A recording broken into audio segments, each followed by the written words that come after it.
There's a certain peace that accompanies small town life, a quietude that lulls the soul into a false sense of security.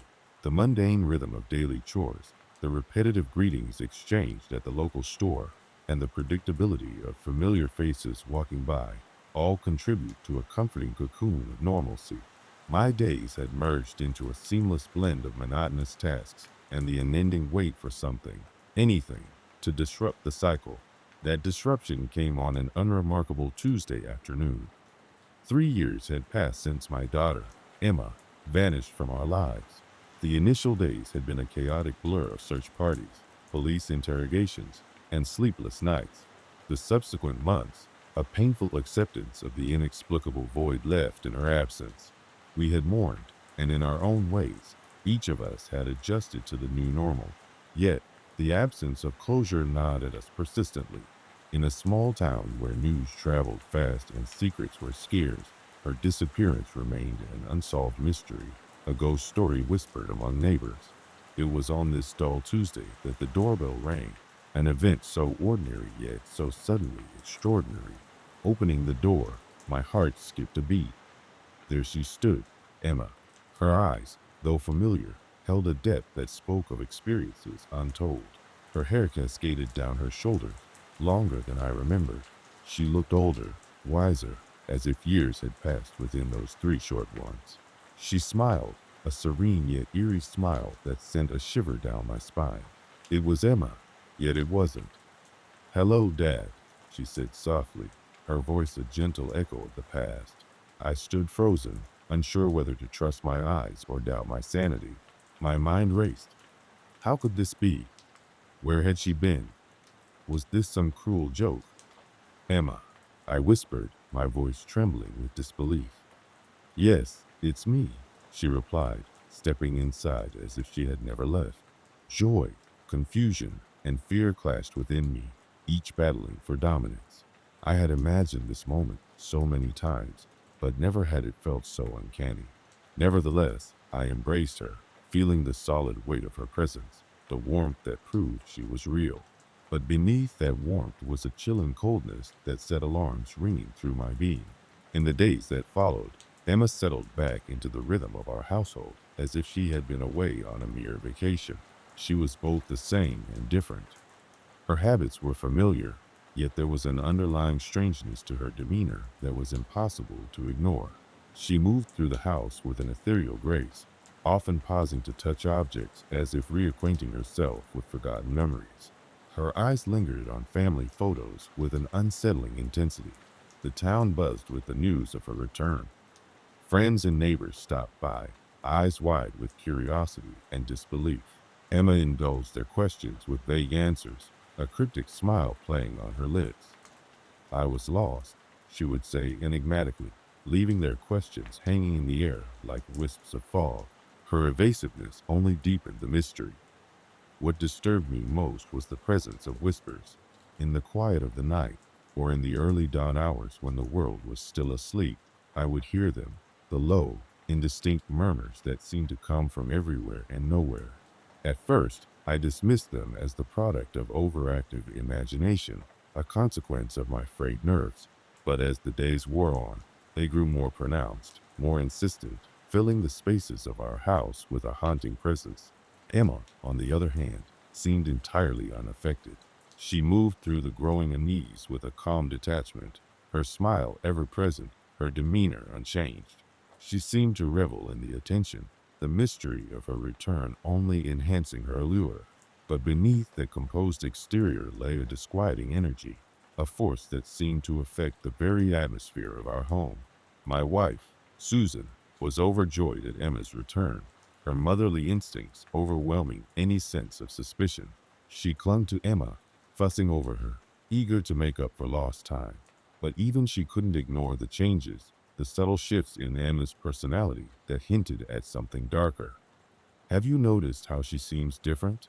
I asked Susan one evening as we lay in bed, whispering so as not to be overheard. "She's been through a lot," Susan replied, though her voice was tinged with doubt. "We need to give her time." "Time for what?" I pressed, desperation creeping into my voice. "To tell us what happened?" To explain those whispers, Susan sighed, turning to face me. We need to be patient. She'll talk when she's ready. But patience was not something I could afford. The whispers were becoming unbearable, a constant drone that eroded my sanity. I began to suspect that they were not simply figments of my imagination, but echoes of something far more sinister. I would find myself standing outside Emma's room in the dead of night, straining to hear through the door, convinced that she was communicating with unseen entities. Then came the night of the storm. The sky opened up, unleashing torrents of rain that battered the windows and flooded the streets.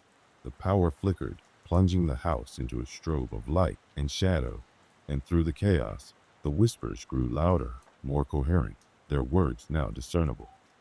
Revenge, they hissed, justice, return. It was then that I realized Emma had not come back alone. She had brought something with her, something that demanded retribution.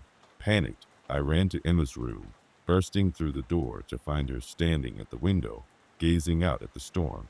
She turned to me, her eyes reflecting the lightning, an otherworldly glow emanating from within them. Emma, what's happening? I pleaded. She smiled, a sad, knowing smile.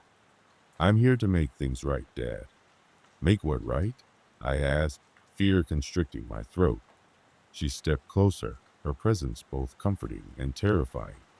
When I was taken, I was shown things, learned things, about our town, about the people here.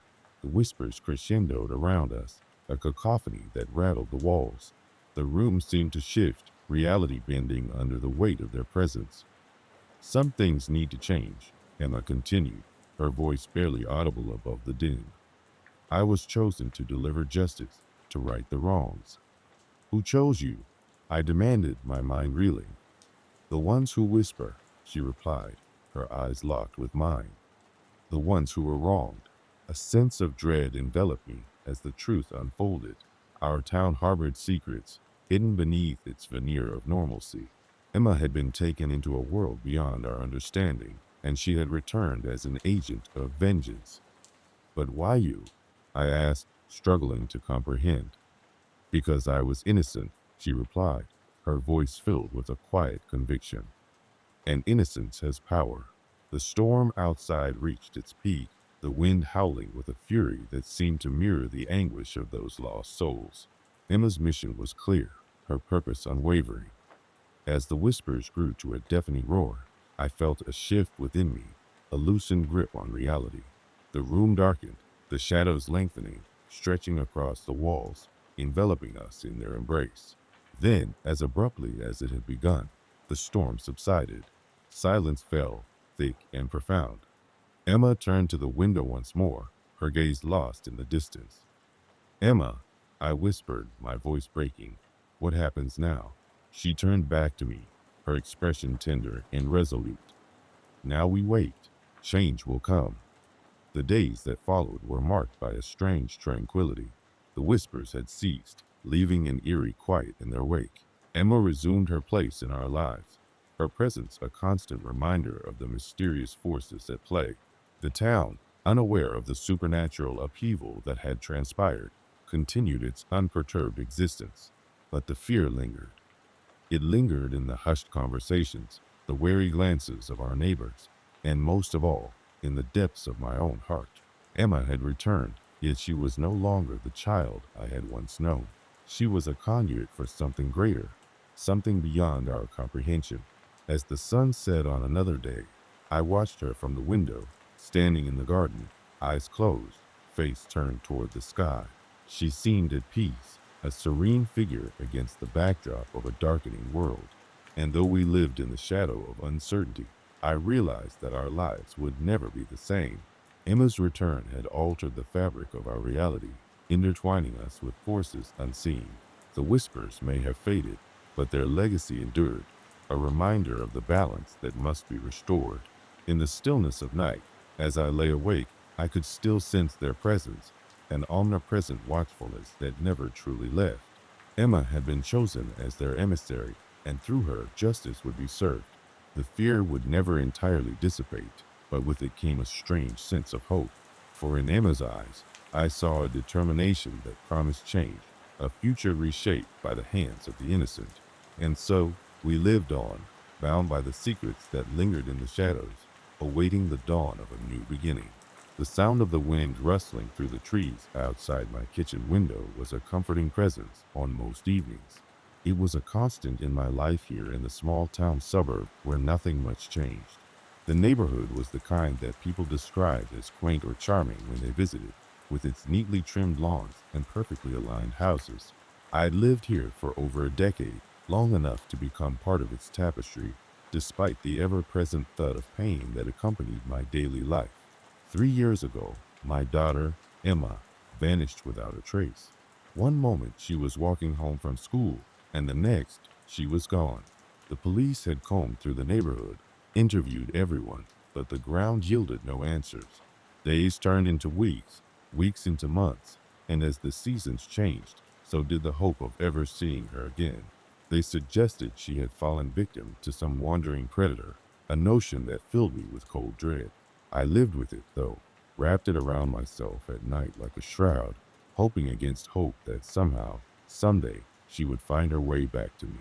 Life had settled into a pattern of sorts. The routines kept me grounded, work provided a distraction, and the small community offered its support in hushed tones and sympathetic glances. But it was in the quiet moments, when I found myself alone with my thoughts, that the weight of loss pressed down hardest. That evening was no different. The ticking clock in the hallway marked another day slipping away, another day without Emma. It was just after sundown when the doorbell rang. I set my mug of chamomile tea down on the kitchen counter and headed towards the door, more out of curiosity than expectation. We seldom had visitors, especially unannounced ones. As I opened the door, the chill of the evening air swept in, along with a figure that both stilled my heart and sent it racing. Standing on my doorstep was Emma. Her hair was longer than I remembered, cascading down her shoulders in gentle waves. Her eyes, those familiar pools of hazel, met mine with a steady gaze. My mind struggled to make sense of the image in front of me, teetering between disbelief and overwhelming joy. Emma? I whispered, my voice barely audible over the wind. She smiled, a small, reassuring curve of her lips, and nodded. It was all the confirmation I needed. Without hesitation, I pulled her into my arms, feeling the solid warmth of her body against mine. She was real, tangible, and home. For the next few hours, we sat together on the sofa, surrounded by the soft glow of sidelights, as she recounted a fragmented tale of where she'd been. Much of it was vague, filled with gaps that made little sense. She spoke of traveling with a group of people, unable to remember how exactly she had joined them or why it had taken so long to return. Her eyes would cloud over when she tried to recall certain details, and I could see the frustration flickering across her face. I didn't press her for more than she could give. Having her back was a miracle in itself, and I wasn't about to jeopardize that by pushing too hard. We sat quietly, comforted by each other's presence, until the weight of exhaustion claimed her and she dozed off, her head resting on my lap. The following days passed in a blur. Emma seemed to settle back into her old life with an ease that surprised me. She was older, yes, but in many ways, she was still the little girl I'd known. Her laughter filled the house once more, and the oppressive silence that had hung over the rooms began to lift. Neighbors stopped by to welcome her back, their faces a mixture of joy and confusion, unable to fathom how she had simply returned without explanation. However, beneath the veneer of normalcy, a certain strangeness lingered. Emma's demeanor shifted at times, a flicker in her expression, a pause that seemed out of place. I noticed it first when she stood by the window, staring out into the backyard with an intensity that drew her away from the present moment. I'd call her name, and it would take a few seconds for her to respond, as if pulling herself back from a distant place. Her nights were often restless. She would wake from nightmares, her cries echoing through the quiet house, and when I rushed to her side, she would cling to me with a fear that seemed to seep from somewhere deep within. I would hold her, whispering soothing words, trying to banish whatever demons haunted her dreams. The first real disturbance came one afternoon when Emma was out with friends. I was tidying up her room, something I hadn't done in years, when I found a journal hidden beneath her mattress. The cover was worn, the pages filled with her neat handwriting. It was strange, reading through her thoughts and experiences that she hadn't shared with me. But what struck me most was a recurring theme, a name that appeared again and again: the Watcher. At first, I thought it was a figment of her imagination, some character she had created to cope with the trauma of her disappearance. But as I read further, my unease grew. There were entries where she described feeling watched, even when she was alone.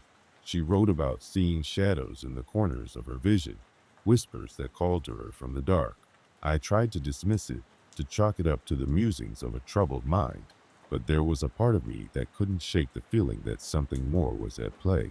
Emma's return, as miraculous as it was, felt rooted in something inexplicable, something that defied logic. As the days turned into weeks, the unease in our home grew.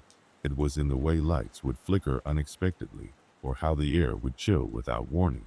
Emma's behavior became increasingly erratic. She would disappear for hours at a time, slipping out of the house at odd hours, only to return with no memory of where she'd been. Her eyes, once warm and full of life, seemed hollowed, as if something was slowly draining her from within. I began to notice small things out of place: objects that shifted positions, doors that creaked open on their own. It was as if the house itself was breathing, alive with a presence that lay just out of sight. One night, I awoke to find Emma standing at the foot of my bed, her eyes glazed, her lips moving soundlessly as if in conversation with an unseen entity. "Emma," I called out softly, struggling to shake off the remnants of sleep. She turned to me slowly, her expression blank, unnerving in its emptiness. "They're coming," she whispered, her voice distant, carrying a weight that belied her age. "Who's coming, sweetheart?" I asked, reaching out to her, but she stepped back, the distance between us more than just physical. "The Watcher," she replied, and then, as if snapped from a trance, she blinked, confusion washing over her features. She glanced around the room, as if unsure of how she had gotten there, and then climbed into bed beside me, curling up like a child seeking protection. Sleep eluded me the rest of the night, the shadows in the room seeming to shift and stretch in ways they hadn't before. I lay awake, my mind racing with possibilities, none of which offered comfort. Eventually, the tipping point came, a night that started like any other but spiraled into madness. The wind outside had picked up, howling through the trees, rattling the windows in their frames. Emma had gone to bed early, her exhaustion palpable, leaving me to sift through my thoughts alone. It was nearing midnight when the power went out, plunging the house into darkness. I fumbled for a flashlight and made my way through the unfamiliar shadows, my breath visible in the sudden chill that enveloped the rooms. I found Emma's door ajar, the room empty, her bed untouched. Panic surged through me as I searched for her, calling out her name, my voice swallowed by the oppressive silence. I found her outside, standing in the backyard, her silhouette stark against the moonlit night. She was gazing up at the sky, her posture rigid, her attention focused on something beyond my sight. As I approached, I could see her lips moving again, that same silent conversation. "Emma, what are you doing out here?" I asked, my voice trembling with a fear I couldn't quite name. She didn't answer, didn't even turn to acknowledge my presence. And then I saw them, shadows, darker than the night, swirling around her, moving with an intent that was unmistakable. They were drawn to her, coiling and twisting like smoke, and as they drew nearer, I could feel the air grow colder, thick with an otherworldly energy. Desperation clawed at me as I reached for her, but an unseen force pushed me back, sending me sprawling onto the damp grass. I watched in horror as the shadows enveloped her, their darkness swallowing her whole. Emma stood unmoving, her eyes closed, her features serene, as if she were welcoming them. "No," I screamed, struggling to get to my feet, but something held me back, a force that was as unyielding as steel. And then, just as suddenly as it had begun, it was over. The shadows dissipated, retreating into the night, leaving Emma standing alone, a solitary figure in the moonlight. She turned to me, her eyes once again her own, filled with an infinite sadness. "I'm sorry," she said, her voice a mere whisper on the wing. I couldn't stop them. She walked towards me, the grass crunching softly beneath her feet, and knelt beside me, her hand reaching out to touch my cheek. Her skin was cold, colder than it should have been, and I knew then that whatever had happened, whatever had claimed her, had taken something from her, something irreplaceable. In the days that followed, Emma was different. She moved through life like a shadow of her former self, her laughter scarce, her eyes haunted. She spoke less, her silences heavy with the weight of unspoken truths. I tried to reach her, to bring her back from whatever brink she teetered on, but it was as if a veil had fallen between us, impenetrable and unforgiving. I never spoke of the events of that night to anyone. How could I? They would have thought me mad, seen me as a grieving mother unable to accept reality. But I knew what I had seen, what I had felt, and in my heart, I believed that Emma had paid a price for her return, one that was exacted by forces beyond our understanding. The small town suburb continued on, oblivious to the undercurrents of the supernatural that had brushed against it. People went about their lives, the world turning as it always had. But I knew, in the quiet moments when the shadows grew long and the wind whispered secrets through the trees, that we were not alone. Emma stayed with me, a constant presence in a world that had lost its certainty. I cherished every moment we had, even as a lingering fear gnawed at the edges of my consciousness. I feared the shadows that lurked just beyond sight, the presence that watched and waited. But more than that, I feared the day when they might return to claim their due, to take back what they had allowed to slip through their grasp. And so we lived, Emma and I, bound by love and the silent specter of the unknown, waiting for the inevitable call of the shadows, the whisper of the watcher, and the price that remained to be paid. My days had settled into a comfortable monotony, the kind of rhythm that comes with resignation after a tragedy. The small town suburb where I lived had a way of embracing sadness and slowly, almost imperceptibly, wearing it into the fabric of everyday life. It had been 3 years since my daughter, Emma, had disappeared. 3 years of waking up every morning to the haunting emptiness of her room, the ghost of her laughter echoing through the halls, lingering like a forgotten melody that never quite fades. I had learned to move through the days with a kind of mechanical grace, each motion practiced until it became automatic. Morning coffee at the kitchen table, a brief glance at the clock as I prepared to face another day without her. The community had wrapped itself around me in those early days, offering casseroles and condolences. But eventually, even the sensor's sympathies had to make way for the slow march of routine. Life went on, as it always does, relentlessly forward. It was a particularly quiet evening in late autumn when the first unsettling ripple disturbed the still waters of my carefully constructed normalcy. The leaves outside were falling in earnest, painting the streets in shades of ochre and crimson. I was settling down with a book, something to fill the silence, when a soft, hesitant knock echoed through the house. It wasn't the assertive rap of a neighbor or the familiar call of a friend. It was a sound that seemed almost afraid of its own presence. I rose from my chair, a peculiar unease whispering at the edges of my awareness. As I approached the door, a chill climbed my spine, an inexplicable dread that felt as cold as the deepening night.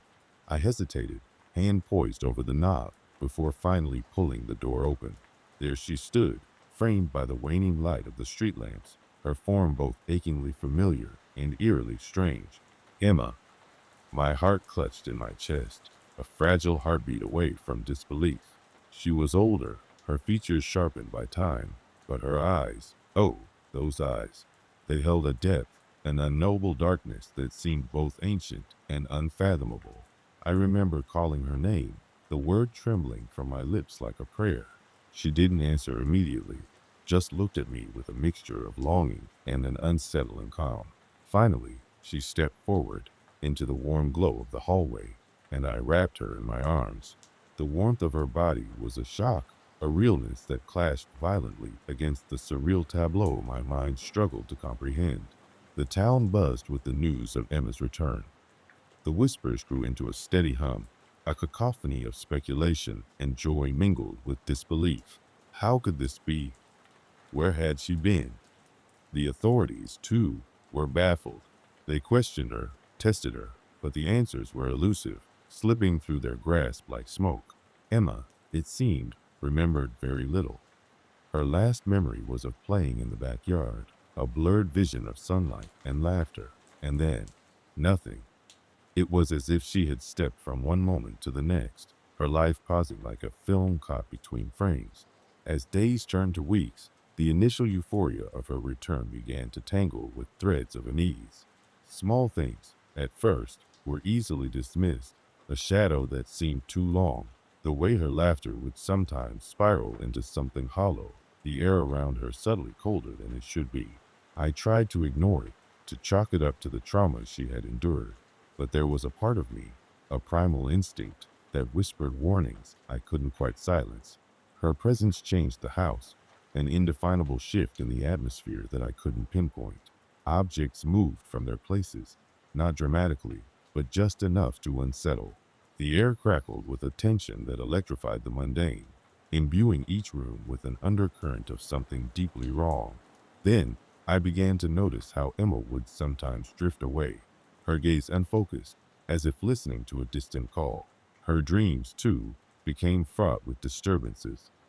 She would wake in the night, drenched in sweat, her eyes wide with terror at things unseen.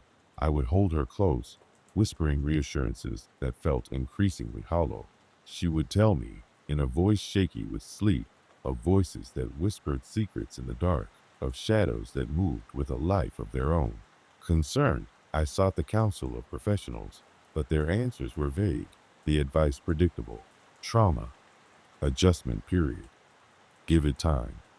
But time, it seemed, was a luxury we could ill afford.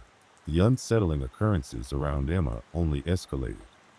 Lights flickered when she entered a room, the television turning itself onto channels of static, a cacophony of white noise that roared like an angry sea.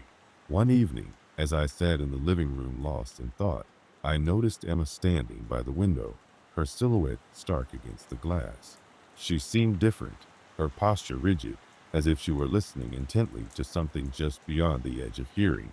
I called to her softly, my voice breaking the spell. She turned slowly, her eyes meeting mine with an intensity that left me breathless.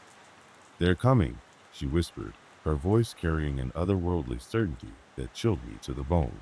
Before I could ask what she meant, the room was plunged into darkness, the bulbs above us flickering out one by one. Panic clawed at my throat as I fumbled for my phone, the cold blue glow of its screen illuminating Emma's face. There was a strange calmness about her, a serene acceptance that belied the chaos surrounding us. "It's okay, Mom," she said. "It's okay." The power returned with a suddenness that made me jump, the lights flaring back to life, bathing the room in their harsh glow. Emma blinked, her expression shifting as if waking from a dream. "I'm tired," she said, her voice small and weary. I nodded, watching her retreat to her room, an unfathomable dread settling over me as the night closed in. Sleep eluded me that night, my thoughts a turbulent sea of fear and confusion. I lay in bed, staring at the ceiling, the shadows above me shifting and swirling like living things. It was only when I heard the soft creak of the floorboards that I realized I was not alone. Emma stood in the doorway, her face obscured by the darkness. "I know what happened, Mom," she said, her voice tinged with an eerie clarity. "I remember." I sat up, my heart pounding in my chest. "What do you mean?" I asked, my voice barely more than a whisper. "They took me," she said, stepping closer. "They took me to a place between here and there. I wasn't alone. There were others, and they spoke to me in voices that weren't voices. They told me things, showed me things." I felt a chill seep into my bones, her words stirring something primal within me. "Who, Emma?" I asked, my voice trembling. "Who took you?" Her eyes met mine, filled with a knowing that seemed far beyond her years. "They don't have names," she said, "but they belong to the shadows, the spaces where light never reaches." I reached for her, desperate to pull her back from wherever her mind had wandered. It's over now, I said, holding her to me. You're safe. She shook her head, her expression one of sad resignation. No, Mom. They're still here. They're waiting. I tightened my grip, my mind racing for some way, any way, to protect her from whatever darkness had followed her home. But deep down, I knew that this was beyond me, beyond any earthly explanation or solution. The following days were a blur of anxious anticipation, a waiting game with an enemy I couldn't see or understand. Emma's behavior grew increasingly erratic, her presence a constant reminder of the unknown forces at play. I watched her closely, my heart aching with a mix of love and helplessness. It was on a stormy night, the wind howling like a banshee outside, that the climax of my fears came to pass. Emma stood at the foot of my bed, silent and still, her eyes locked onto mine with an intensity that pinned me in place. It's time, she said, her voice an echo of something ancient and vast. Before I could react, the room was swallowed by an oppressive darkness, thicker and more tangible than any mere absence of light. I felt it pressing in around us, a malevolent presence that seemed to hum with a life of its own. In the silence, I heard the whispers, soft, insidious murmurs that seeped into my mind, planting seeds of fear and despair. Emma stood at the center of it all, her form outlined by the faint glow of an otherworldly light. She reached out to me, her hand steady and sure. I have to go back, she said, her voice carrying a weight of inevitability. No, I cried, my voice breaking under the strain of desperation. You can't.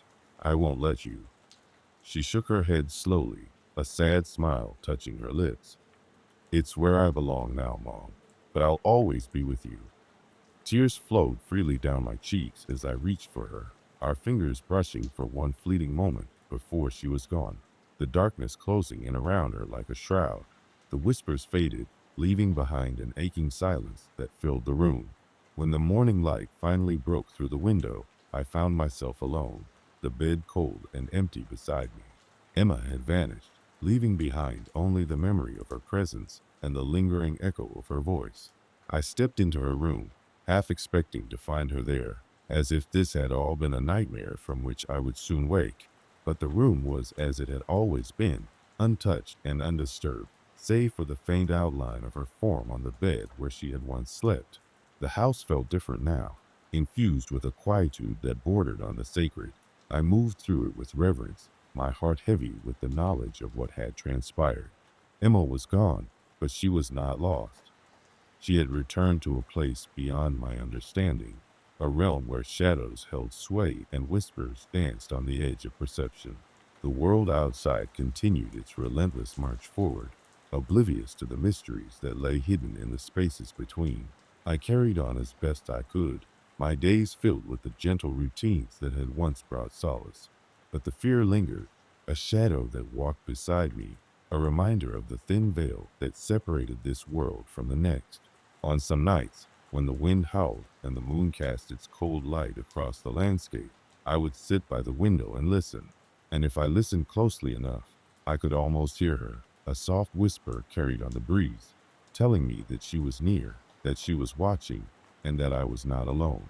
The day had begun like any other in our small, sleepy town, where life moved with the languid pace of a river winding its way through familiar terrain. The sun, masked behind a curtain of heavy clouds, cast a muted gray light over the neighborhood. I sat by the window, a steaming cup of coffee cradled in my hands, watching the delicate dance of leaves caught in the morning breeze. This was how I started most days since Emily, my daughter, vanished 3 years ago, a ritual of silence and contemplation, punctuated only by the low hum of the world outside. Emily had always been a vivacious spirit, her laughter a bright, tangible thing that filled every corner of our home. When she disappeared, it was as though the light had been snuffed out, leaving behind an echoing hollow. The police had done what they could. There were flyers, searches, and endless questions that led to nothing but more questions. Eventually, the world moved on, as it tends to do, yet I remained anchored in that moment of loss, a mother adrift in a sea of uncertainty. Then, one overcast afternoon, as I sat lost in my reverie, There came a soft, insistent knock at the door. It was so gentle that at first I thought it might be the wind playing tricks on my mind.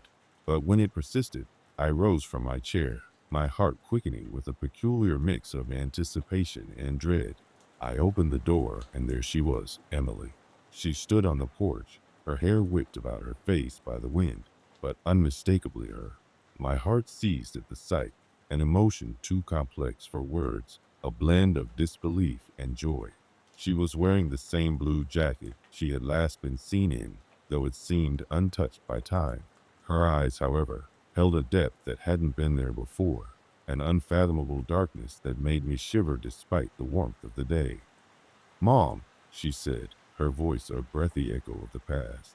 Tears welled in my eyes, threatening to spill over as I reached out, almost afraid to touch her, lest she vanish like a specter in the mist. But she was solid, real, and as her small, cold hand clasped mine, I pulled her into the house with a fierce urgency. The first few hours were a blur of emotions, questions, tears, and the desperate joy of reunion.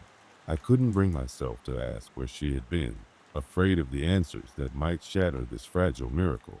Emily herself offered little, responding to my inquiries with vague, evasive answers that only deepened the mystery. Her demeanor was calm, almost serene, yet there was a distance in her eyes, an unsettling gaze that seemed to see beyond the walls of our home. As the days passed, life settled into a semblance of normalcy. Emily attended school, though she spoke little of her experiences to anyone, and the neighbors, while curious, respected our privacy. Yet, beneath the surface of this newfound calm, something lingered, a tension that crackled through the air like a distant storm. It began with small things. A pet rabbit we had taken in during her absence, gentle and docile, suddenly turned violent, biting and scratching at the slightest provocation. Then came the dreams, vivid, unsettling visions that haunted my sleep. I would wake in the still hours of the night, drenched in cold sweat, my heart pounding as echoes of Emily's laughter faded into silence. Each morning, I found her in the kitchen, sitting at the table, staring out the window with those disconcerting eyes. "What do you see?" I asked one day, trying to penetrate the veil that seemed to separate us. "Everything," she replied, her voice barely above a whisper. There was no elaboration, no further explanation, just that one word, heavy with implications I couldn't begin to unravel. I tried to push aside the growing unease, telling myself that it was simply the dissonance of readjustment, the difficulty of reconciling the joy of her return with the inexplicable changes in her demeanor. But then the incidents began to escalate. The neighbors spoke in hushed tones of strange occurrences, phones ringing with no caller, shadows moving in the corners of their eyes, and a pervasive chill that settled over the street. Children whispered of ghostly figures by their windows at night, and even the bravest among them refused to play outside after dusk. I confronted Emily one evening, the weight of the strange happenings pressing down upon me. "Emily," I said, trying to keep my voice steady, "do you know anything about what's happening?" She looked at me with those inscrutable eyes, her expression unreadable. "They're just watching, Mom," she said, as if it were the most natural thing in the world. "Who is watching?" I asked, my voice rising with a note of panic I couldn't suppress. "They," she repeated simply and turned her gaze back to the window, her fingers drumming a slow, deliberate rhythm on the table. The tension in the house became a palpable thing, winding tighter with each passing day. I found myself watching her constantly, searching for some sign, some clue as to what had befallen her during those lost years.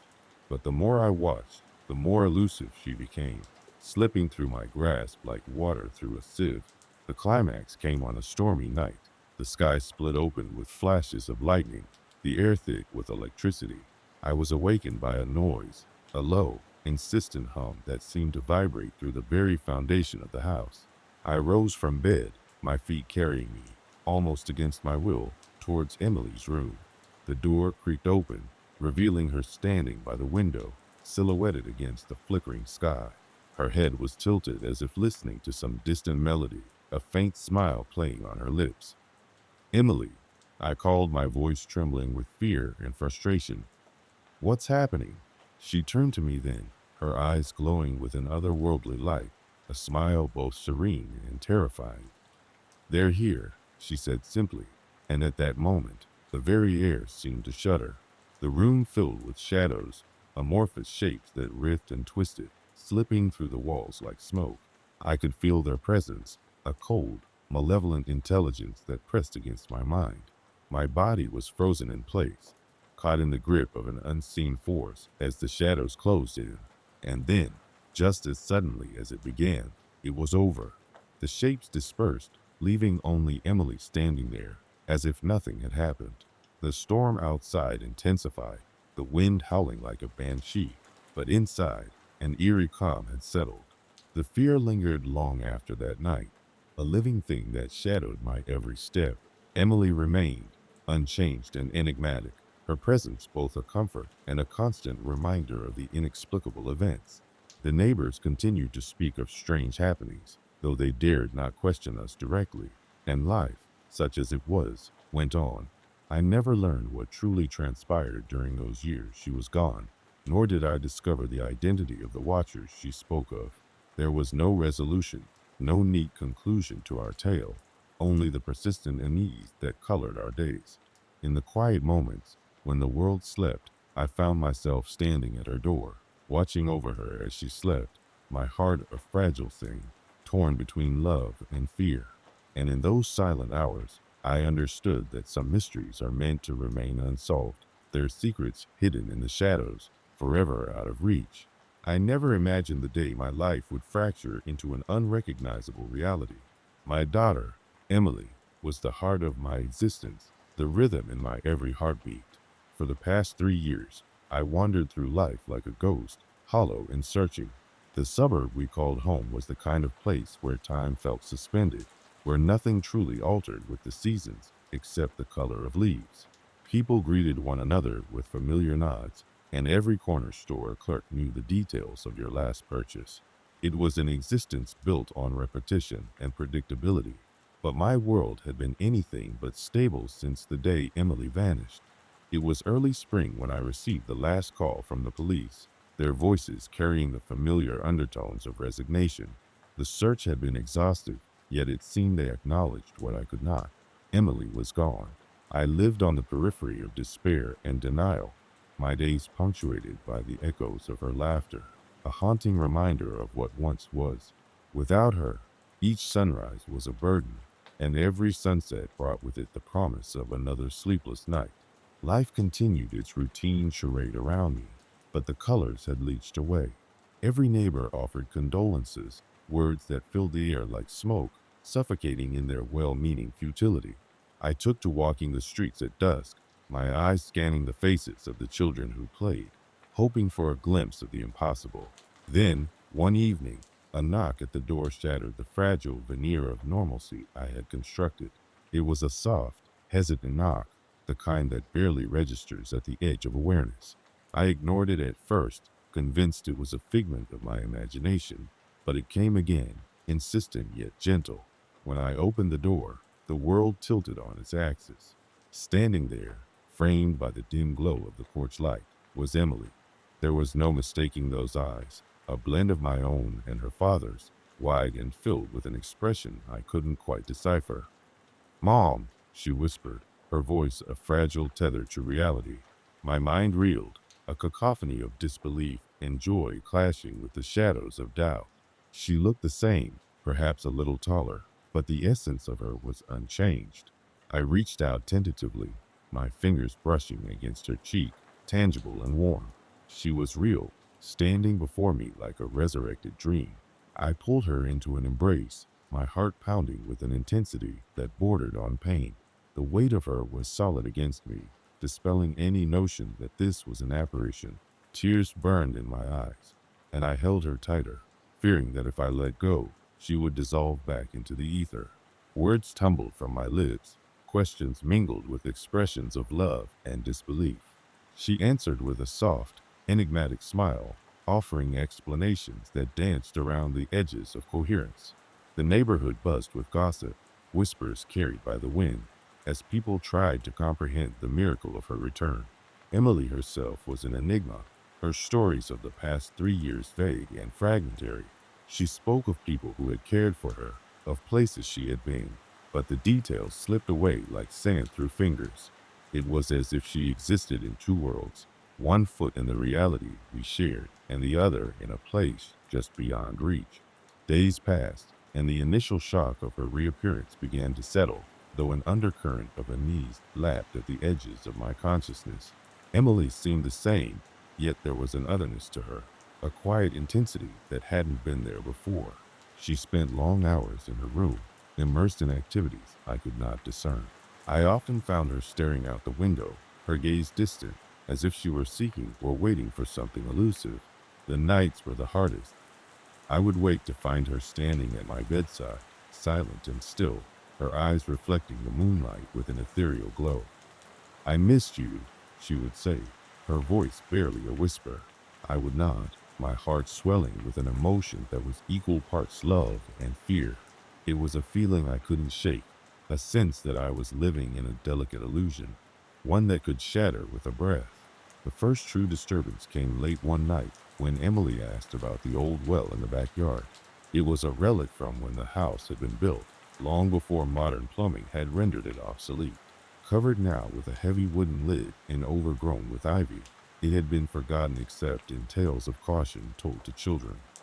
"Stay away from the well," I had always told her, a warning I had imparted more out of tradition than genuine concern. Emily's interest in it was peculiar, but I dismissed it as a child's curiosity. Yet, when I found her standing beside it in the early hours of morning, barefoot in the dew-laden grass, I could no longer ignore the knot of anxiety tightening in my chest. "What are you doing out here?" I asked, my breath visible in the chill air. She turned slowly, her eyes meeting mine with a gravity that was unsettling. "I hear them," she said softly, her words carrying a resonance that sent a shiver down my spine. "Voices from the well. They're calling to me."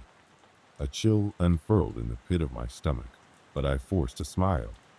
"It's just your imagination, sweetheart.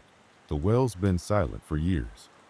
She nodded, but her gaze lingered on the well, a shadow passing over her features that sent a tremor through my resolve.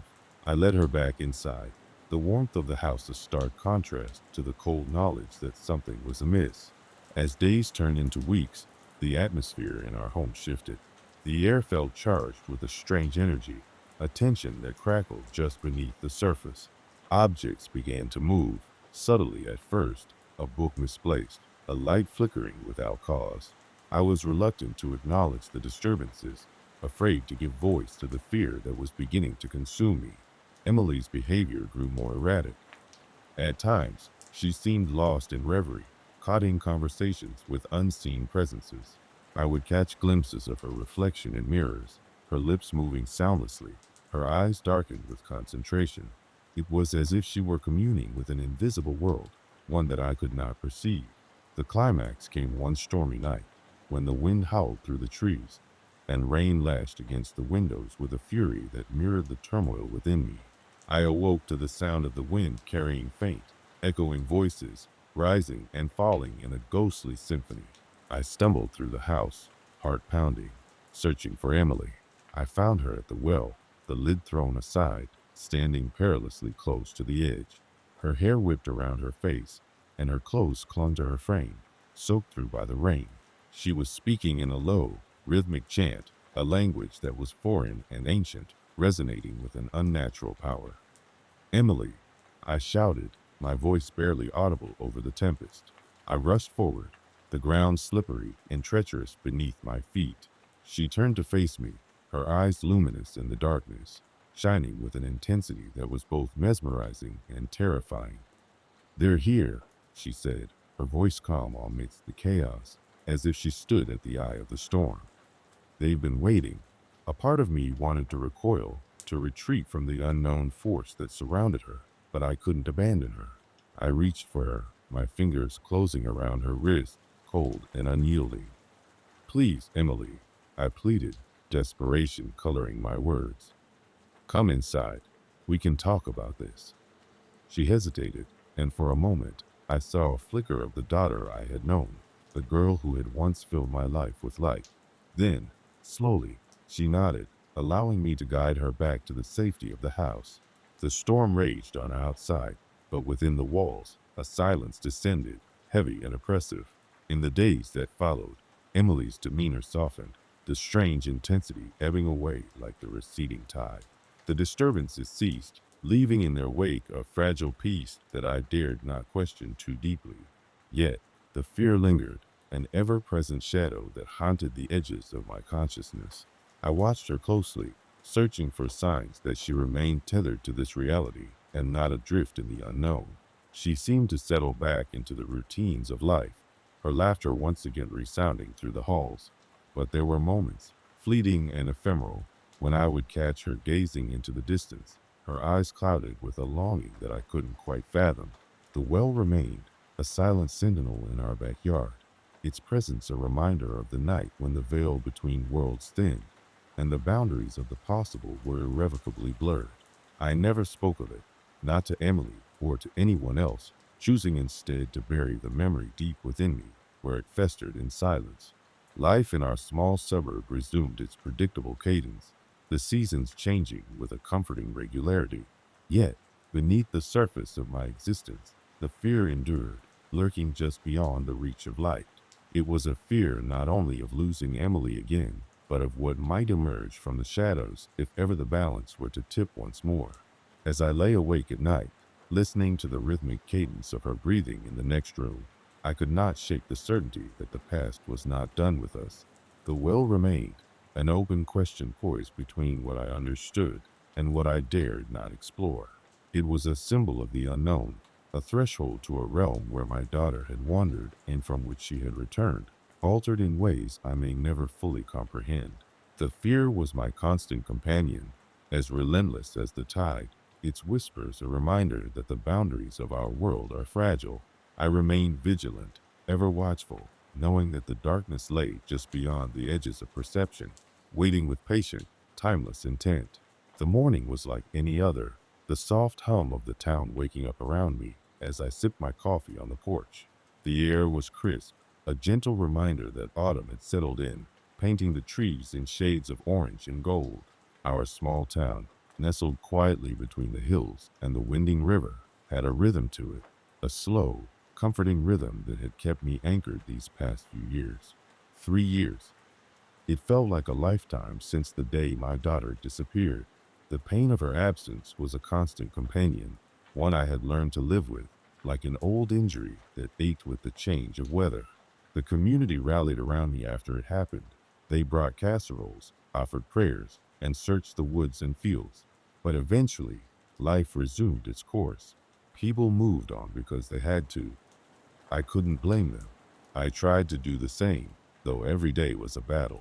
I was wiping a smudge off the kitchen window when I heard the soft knock at the door. It was an unusual sound at that hour, unexpected enough to make me pause. Perhaps it was the postman with a package, or a neighbor needing something. I placed the rag aside and walked to the door, my mind running through the possibilities. When I opened it, my heart stopped. Standing on my porch, her hair tangled and eyes wide, was my daughter, Emily. She looked just as she had the day she vanished, her favorite blue dress hanging loosely on her thin frame. Her sneakers were muddy, and there was a wild, disoriented look in her eyes, but it was her. I knew it as surely as I knew my own reflection. Emily? I whispered, my voice shaking. She didn't answer immediately. Her eyes flickered with recognition, and tears welled up, spilling over her cheeks. I pulled her into a tight embrace, the familiar scent of sunshine and earth filling my senses. It was like being submerged in a dream, a surreal blending of joy and disbelief. How could she be here? Mom, she murmured into my shoulder, her voice cracked and raw. I squeezed her tighter, afraid she might disappear again if I let go. Inside, I sat her down at the kitchen table, my hands shaking as I poured her a glass of water. She looked around, bewildered, as if she was seeing everything for the first time. The house hadn't changed much in her absence. I had kept it the way she liked, hoping, praying one day she'd return. "Where have you been?" I asked, unable to keep the urgency from my voice. "What happened to you?" She shook her head, tears brimming once more. I, I don't remember, she said softly. I just remember waking up in the woods, and I was so cold. Her voice trailed off, the words heavy with confusion. We sat there for hours, the afternoon light turning golden, then fading into twilight. I listened as she tried to piece together her fragmented memories, but every story led to a dead end, a foggy place where details eluded her grasp. I told her it was all right, that she was safe now home, but inside, a knees twisted, coiling around my relief like a serpent. The news of Emily's return swept through the town by morning. Neighbors and friends stopped by, their faces a mix of astonishment and joy. The local sheriff visited, asking questions that Emily struggled to answer. He seemed satisfied, though, telling me they'd continue looking into it. But for now, we should be thankful she was back. As the days turned into weeks, things settled into a new kind of normal. Emily started school again, her teachers understanding and gentle as she adapted to the routine. She was quieter than before, more withdrawn, but that was to be expected. The counselor said it would take time for her to adjust, that patience and love were the best medicine. Yet, despite the facade of normalcy, something was amiss. It was in the way Emily sometimes paused, staring at nothing, her eyes unfocused and distant, or how she flinched at sudden sounds, as if expecting something terrible to happen. And then there were the nights. It began subtly. At first, I thought it was just nightmares, the kind that leave a child trembling and in tears. I'd find her standing at the window, staring out into the darkness, her breath fogging the glass. "What is it, sweetheart?" I'd ask, my voice low and soothing. "Nothing," she'd reply, her voice small and far away, like she was speaking from another world. I just feel like someone's watching me. Reassurances did little to calm her fears, and the restless nights took their toll on both of us. The bags under her eyes grew darker, and during the day, she moved as if in a daze. I grew increasingly worried, uncertain of how to help her. The counselor suggested it was part of her trauma, that it would pass. But deep down, I felt there was more to it, something that defied explanation. Things escalated one stormy night when a sudden crash from Emily's room jolted me awake. I rushed to her door, my heart pounding in my chest. The wind howled outside, rain lashing against the windows, but inside it was eerily still. I found her sitting upright in bed, her eyes wide and unseeing, tears streaking down her face. "Emily," I whispered, kneeling beside her. She didn't respond, her gaze fixed on the corner of the room. A shiver traced down my spine as I turned to look, but saw only shadows. "What do you see?" I asked gently. Her mouth opened, but no words came out. Instead, she raised a trembling hand, pointing to the darkened corner. My skin prickled with goosebumps, and I suddenly felt an oppressive weight in the air, as if something unseen was suffocating the space. "Mommy, can you make it go away?" she finally whispered, her voice barely audible over the storm. I wrapped my arms around her, murmuring soft reassurances until she fell asleep, though I could not shake the feeling that we were not alone. I spent the rest of the night sitting vigil by her side, watching the shadows as they danced across the walls. In the daylight, the strange occurrences seemed to dissipate, but the air in the house felt charged, like the calm before a storm. Emily continued to struggle, her energy waning as the unseen presence seemed to grow stronger. I took to leaving the lights on at night, hoping the brightness would ward off whatever haunted her. I searched for answers, scouring books on the supernatural, old folklore, anything that might explain what we were experiencing. Each new tome only added to my unease, the stories of restless spirits and vengeful entities too close to our reality for comfort. The next evening, as twilight deepened into night, I found myself standing in the doorway of Emily's room, watching her sleep. Her face, peaceful in slumber, was a reminder of the innocence that had been stolen from her. A low hum filled the room, vibrating in my bones, and I knew then that the time had come to confront whatever was tormenting us. Armed with a resolve I didn't know I possessed, I stepped into the room, closing the door softly behind me. I moved to the corner, the place where Emily's gaze always lingered, and whispered a prayer, asking for strength and protection. The air grew colder, a chill that seeped into my skin, and I felt it, a presence, ancient and angry, swirling around me. What do you want? I demanded, my voice steady despite the fear clawing at my insides. Why are you here? The room seemed to breathe, the darkness pulling in around me like a living thing. For a moment, silence stretched, taut and unyielding, and then Emily stirred, her eyes fluttering open. She rose silently from her bed, gliding across the room to stand beside me. Her hand slipped into mine, her touch grounding me amidst the chaos. I remember now, she said, her voice strong and clear, cutting through the oppressive silence. I remember everything. Images flooded her mind, spilling forth in a torrent. Fragments of a time lost, a place hidden from the world. She spoke of a figure in the woods, a shadow that lured her away with promises of games and laughter, only to trap her in a realm of shadows and whispers. She described the years spent wandering, searching for a way back, the malevolent presence always watching, waiting. It was fear. It thrived on it, feeding off her terror and despair. But now, here, in the safety of her home, it had followed her back, tethered to her like a shadow she could not shake. I tightened my grip on her hand, my own fear replaced by a fierce protectiveness. You're not alone anymore, Emily. We'll face it together. The darkness recoiled at our defiance, the room shuddering as the entity unleashed its fury. Objects rattled and fell, the walls creaking under the strain.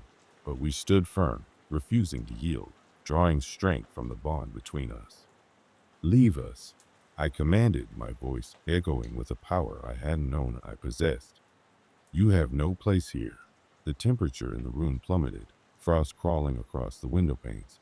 But Emily and I held our ground, our combined will a beacon in the storm. Slowly, the presence began to recede, its strength waning in the face of our resolve. The air grew lighter, the oppressive weight lifting as the room settled into stillness once more. It was over. Whatever had plagued us was gone, banished by the light of our love and determination. Emily turned to me, her eyes bright with relief and gratitude, and I knew we had won this battle. But the scars remained, etched into our lives like faint echoes of a nightmare. In the days that followed, Emily grew stronger, the shadows no longer haunting her steps. She smiled more, laughter returning to her voice as she reclaimed the life that had been stolen. Yet, even as the house filled with warmth and joy, a part of me remained vigilant, a guardian ever watchful for signs of the darkness that had once threatened to consume us. The story of Emily's return and the trials we faced became part of our town's folklore, whispered about in hushed tones by those who dared to believe. We moved forward, carrying with us the lessons learned from our ordeal, that love is a force more powerful than fear, and that even in the darkest depths, hope can light the way home. And so, in the quiet moments before dawn, I stand guard at the window, watching the shadows dance, ever mindful of the mysteries that linger at the edges of our world. For in this life, there are things unseen, waiting to test the strength of the human spirit. And in those moments, we must be ready to face them, knowing that we are never truly alone.